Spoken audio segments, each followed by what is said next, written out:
দর্শক আমন্ত্রণ জানাচ্ছি আন্তর্জাতিক অঙ্গনের সর্বশেষ খবর নিয়ে আমাদের নিয়মিত আয়োজন বিশ্ব সংবাদে। আর শুরুতেই থাকছে শিরোনাম।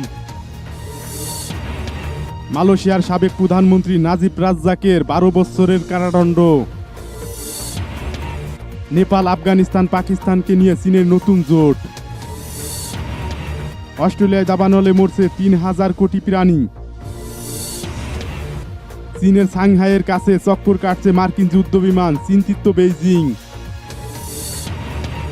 মাদক ব্যবসায়ীদেরকে বিষাক্ত ইনজেকশনে মারার চিন্তা ফিলিপাইনের প্রেসিডেন্ট।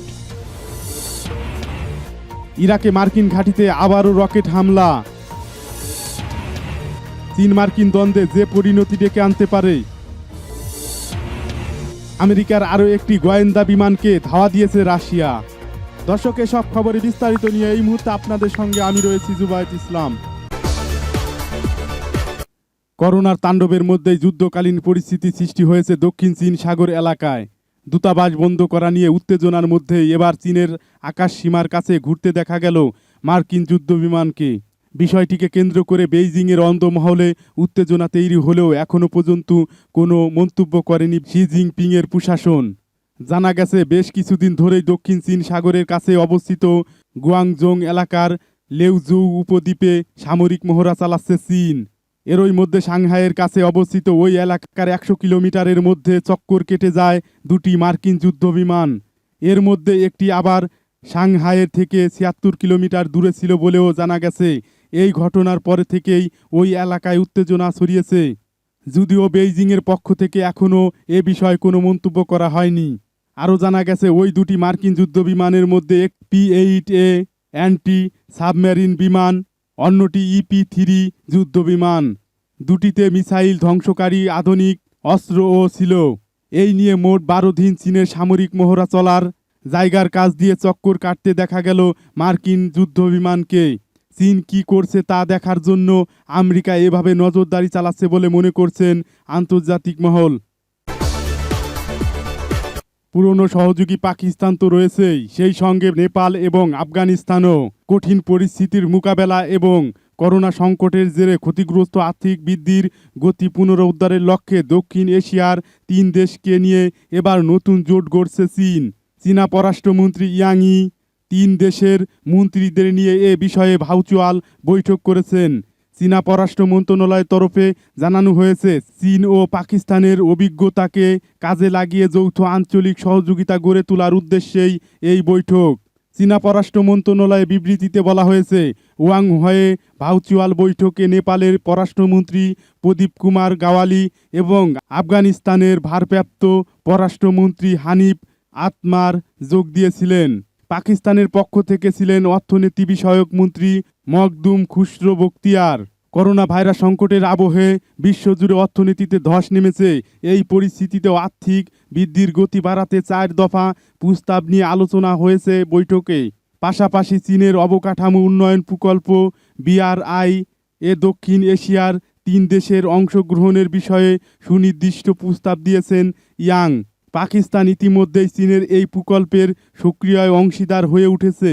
সম্পূর্ণভাবে চীনা পররাষ্ট্রমন্ত্রী পেশ করা 4 দফা প্রস্তাবের মধ্যে রয়েছে করোনা ভাইরাস নিয়ে রাজনীতিকরণ এড়ানো এবং কঠোরভাবে বিশ্ব স্বাস্থ্য সংস্থার পাশে দাঁড়ানোর বার্তা। বৈঠকে চীনা পররাষ্ট্রমন্ত্রী জানিয়েছেন, পাকিস্তানকে পাশে নিয়ে করোনা মোকাবেলায় আফগানিস্তান ও নেপালে সর্বোচ্চভাবে সহযোগিতা করবে বেইজিং। জনস্বাস্থ্য অবকাঠামো গড়ে তুলতে ও সাহায্য করা হবে। করোনার টিকা বাজারের আসার পরে তা পেতে ও সহায়তা করা হবে ওই 2 দেশকে। তার বদলে চীনের লক্ষ্য স্পষ্ট করে দিয়েছেন ইয়াং। তিনি বলেছেন, আমরা চীন পাকিস্তান ইকোনমিক করিডর এবং trans Himalayan connectivity network THCN সম্প্রসারণে সক্রিয় হবে। এর ফলে উপকৃত হবে আঞ্চলিক অর্থনীতি। কৃষ্ণ সাগরের আকাশে আমেরিকার আরও একটি গোয়েন্দা বিমানকে বাধা দিয়েছে রাশিয়ার সামরিক বাহিনী। রুশ প্রতিরক্ষা মন্ত্রণালয় জানিয়েছে, গত 1 সপ্তাহের কম সময়ের মধ্যে এই নিয়ে 3 দফা মার্কিন গোয়েন্দা বিমানকে কৃষ্ণ সাগরের আকাশের বাধা দেওয়া হয়েছে।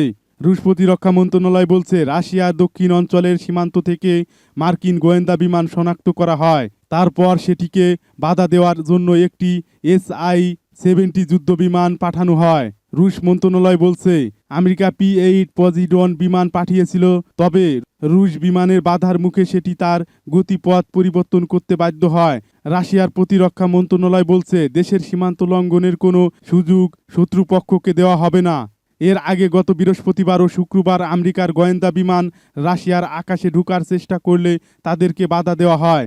আমেরিকার বোমারু ও গোয়েন্দা বিমান প্রায়ই রাশিয়ার সীমান্তের কাছে শনাক্ত করা হয়ে থাকে বলেও জানান।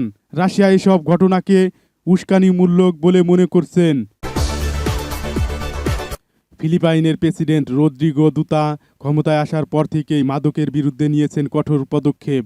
এবার তিনি মাদক কারবারদের নির্মূল করতে তাদের বিষাক্ত ইনজেকশনে মারার শাস্তি পুনর্বহাল করার কথা ভাবছেন। জাতির উদ্দেশ্যে দেওয়া এমন ইঙ্গিত দেন দুতাত্তে।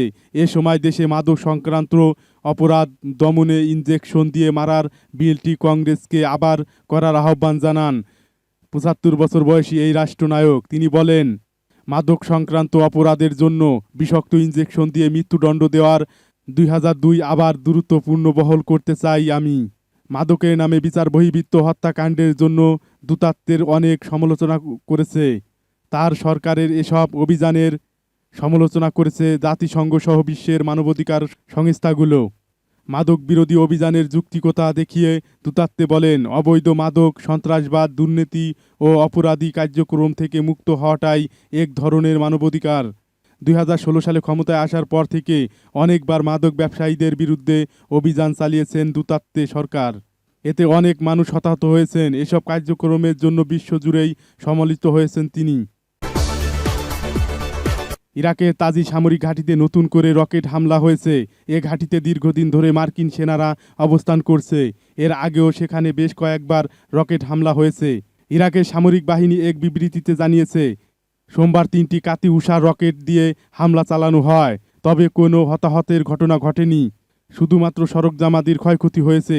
মার্কিন নেতৃত্বাধীন কথিত আন্তর্জাতিক বাহিনী এক বিবৃতির মাধ্যমে নিশ্চিত করেছে যে তাজি ঘাঁটিতে অন্তত ৩টি রকেট আঘাত এনেছে। জোট সেনাদের বিবৃতিতে বলা হয়েছে, রকেট হামলায় ইরাকের সামরিক বাহিনী একটি হেলিকপ্টার ধ্বংস হয়েছে, তবে কোনো হতাহতের ঘটনা ঘটেনি। এদিকে ইরাকের সালাউদ্দিন প্রদেশের তিকরিত এয়ার একাডেমিতে সোমবার সন্ধ্যায় ২ দফা বিস্ফোরণ ঘটেছে। ইরাকি সামরিক বাহিনী জানিয়েছে, বিস্ফোরণের পর ঘাঁটিতে আগুন ধরে যায়, তবে কোনো হতাহতের ঘটনা ঘটেনি।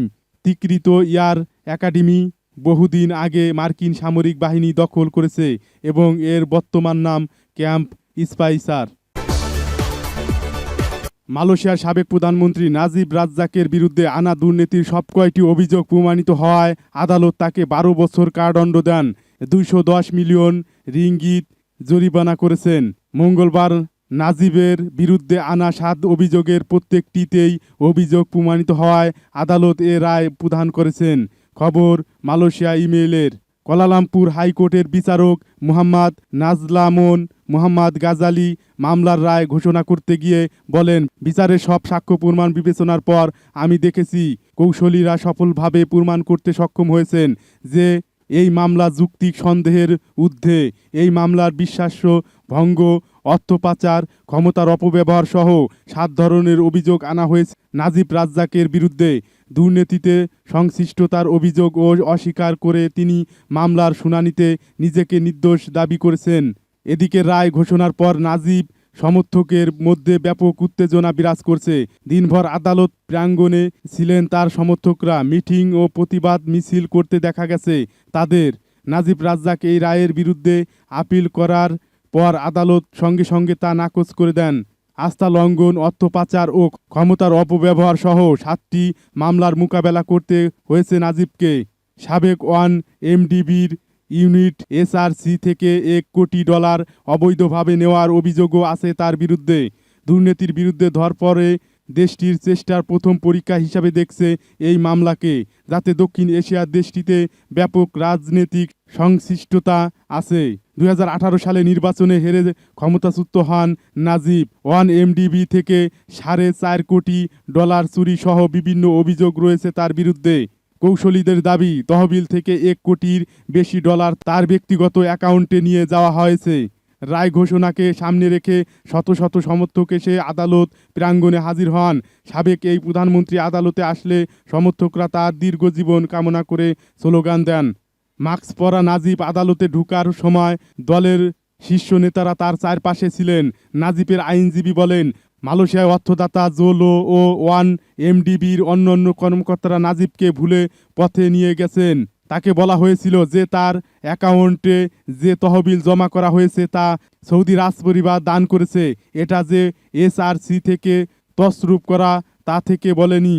তবে জোলো এই অভিযোগ অস্বীকার করেছেন। নাজিবের বিরুদ্ধে দুর্নীতির মামলা 5 বছরের বেশি ঝুলেছিল, কিন্তু তাকে হারিয়ে মাহাত্তির মোহাম্মদ প্রধানমন্ত্রী হওয়ার পর নতুন করে দুর্নীতির তদন্ত শুরু হয়। গত ফেব্রুয়ারিতে প্রধানমন্ত্রী মঈনুদ্দিন ইয়াসিনের নেতৃত্বে নাজিবের দল আবারও ক্ষমতায় আসার এই মামলাকে দেশটি থেকে দুর্নীতি উৎখাতের পর ক্ষমতা এসে দেখা হচ্ছে। গত ফেব্রুয়ারিতে প্রধানমন্ত্রী মঈনুদ্দিন ইয়াসিনের নেতৃত্বে নাজিবের দল আবার ক্ষমতায় আসায় এই মামলাকে দেশটি থেকে দুর্নীতি উৎখাতের বড় পরীক্ষা হিসেবে দেখা হচ্ছে।